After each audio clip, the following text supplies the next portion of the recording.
And lastly, another thing that makes him really unique in human history is that every other person came into this world to live, but Jesus came into this world to die. His death was the goal and fulfillment of his life, and it was already written as well. In the book of Psalms, chapter 22, verses 16 through 18, it's written, "Dogs surround me, a pack of villains encircles me. They pierce my hands and my feet. All my bones are on display. People stare and gloat over me. They divide my clothes among them and cast lots for my garment." And this was written even before that method of crucifixion was even created. So another prophecy come to life and is written here. Okay. So those are some 3 things that make him an absolutely unique figure in human history. So let's get to know this person a little more. Some details about Jesus' life. So he was a young carpenter in Nazareth. That means he was probably close to the fields, close to the simple people, and that would be reflected in his parables later on, talking about agriculture and different animals and things like that. And then, after 30 years of growing up in the city and town of Nazareth, he became an itinerant preacher.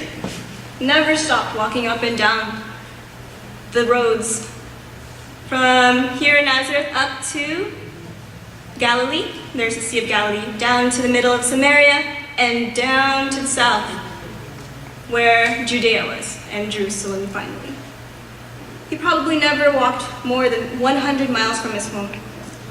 And he had never been into cities with a population larger than 50,000, so imagine in your head, maybe that's about the population of Alameda. Not Alameda County, but Alameda the island. So, by right, he should have simply faded off into oblivion, right? Why do we even know of him today? He should have just disappeared into history. But instead, he is the most famous, the most honored, and best loved person who ever walked the earth. What was he like? Well, I just wanted to show a few pictures of the places where he's from. Nazareth, that's Nazareth today. Some of you may have been there, or going, or hoping to visit. Need money. True, that's true. Here's the Sea of Galilee, where he meets the fishermen on the boats. Huh? What was he like? First, he must have had a very attractive personality, warm, personal, dynamic. You could see that in the crowds that were attracted to him, who were amazed at all his teachings and his miracles and his works.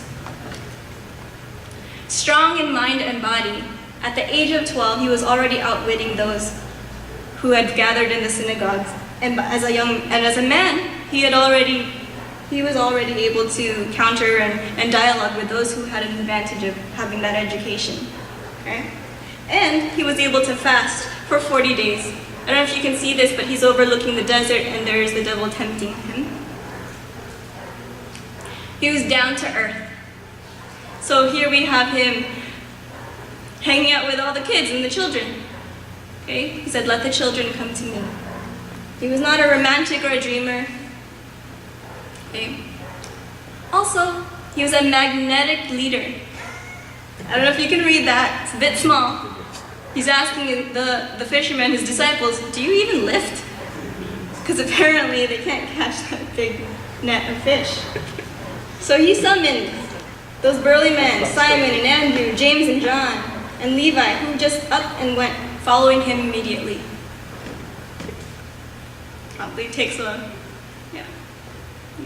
of charisma.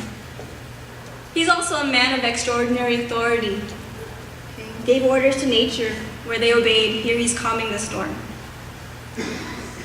He also broke long-standing traditions by healing and doing works of mercy during the Sabbath. And he was not confused or unsure of himself or of his mission. This is a meme I found. Says, I am a way, a truth, and a life. And then on the very bottom, things Jesus never said. What did he say? I am the way, the truth, and the life. Thanks, yes. So instead of A is the, I am the way, the truth, and the life. He resisted any attempts by his disciples to make him a king, a political king. He even rebuked Peter for saying things that would get in the way of his Father's mission. So for him, his purpose, his sole reason to be on this earth was to do his Father's will. I am the truth, or the way, the truth, and the life. And all this bounces off, though, to something very, very interesting and unique, and that is, Jesus, all these things, was very human. Here's a picture, I'm laughing, showing tenderness.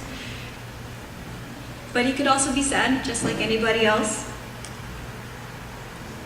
This is the picture of Jesus as he, in the agony of the garden, Gethsemane, and here he was trying to beg or ask God what to do, what, if anything, if the cup could be passed from him. And he prayed so much that the sweat on his brow were like drops of blood. And here, Jesus too could be angry. And he drove the tax collectors, say the money changers, and those who were making a market out of his Father's house out. But he also had a favorite time of the day. Morning, early morning. So we can see, and we can relate to him. Here he shows compassion, perhaps for that lost sheep. So Jesus is totally unique from every other personality, and it's clearly worth knowing. But is there more to him? Yes. The answer is yes, because he is God. And how do we know he is God? Good question.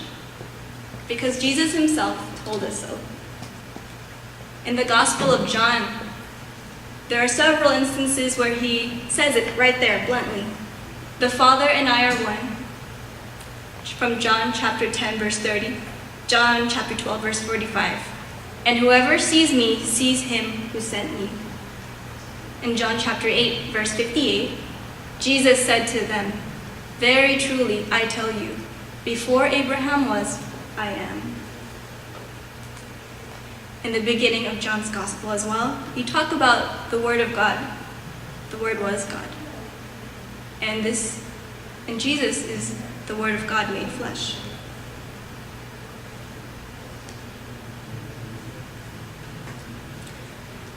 Here, this is just a nice picture of the River Jordan. And again, the high priest asked him, are you the Messiah, the Son of God, the Blessed One? And Jesus said, I am. And you will see the Son of Man seated at the right hand of the power and coming with the clouds of heaven. And this is from the Gospel of Mark, chapter 14, verses 61 to 62.